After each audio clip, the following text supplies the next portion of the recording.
Happy Monday morning. I hope your week is off to a really great start.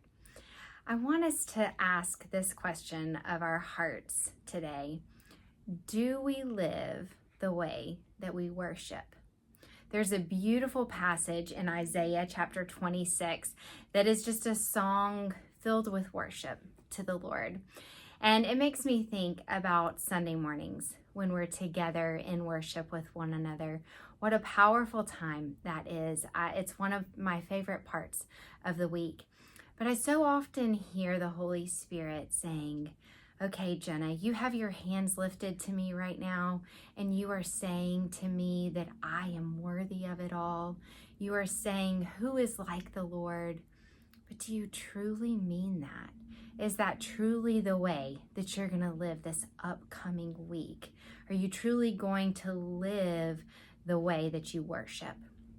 I thought we would read through a couple of the verses in Isaiah 26 today and let this passage show us some application in how we can live worshipfully. We're going to look at verses 8, the first part of verse 9, and then verses 12 and 13.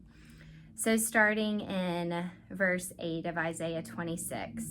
Yes, Lord, walking in the way of your laws, we wait for you. Your name and renown are the desire of our hearts. My soul yearns for you in the night. In the morning, my spirit longs for you. Lord, you establish peace for us. All that we have accomplished, you have done for us.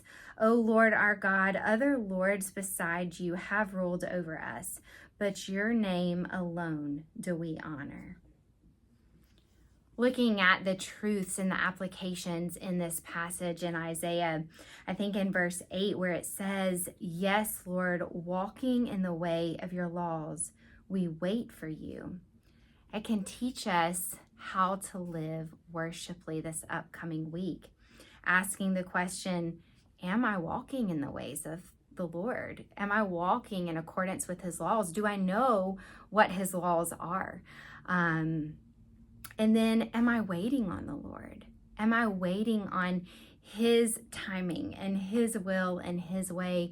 Or am I pushing my own agenda? Do I have my own ideas and I'm bringing them to the Lord, offering him my strong suggestions of how I think things should go?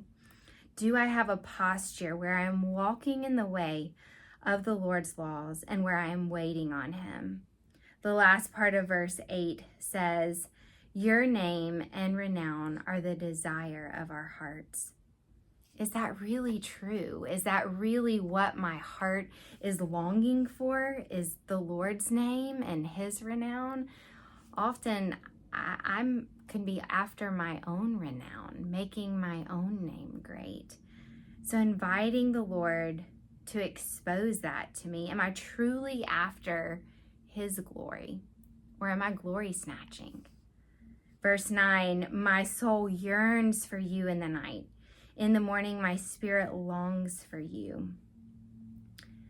I often can't say that that's true of my heart. And the thing is, I want it to be. I really want to say, yes, my soul does yearn for the Lord and my spirit does long for the Lord. But I am not capable of manufacturing that in my heart. I can't do it.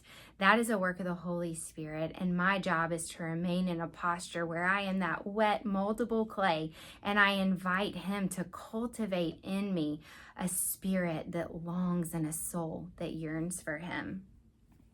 Verses 12 and 13 say, Lord, you establish peace for us. All that we have accomplished, you have done for us. O Lord our God, other lords beside you have ruled over us, but your name alone do we honor. I know the truth of John 15 verse 5, that apart from the Lord, I can do nothing. But is that truly the way I live? Do I truly live as if I believe in the core of my being that that is true, that apart from the Lord, I can do absolutely nothing, that all I could ever accomplish is the Lord doing the work? The end of verse 13 says, your name alone do we honor. Is that true? Is his name what I am out to glorify? Or do I want to glorify my name a little bit? Or am I out also to seek the honor and praise of others? Am I valuing other audiences other than just my audience of one?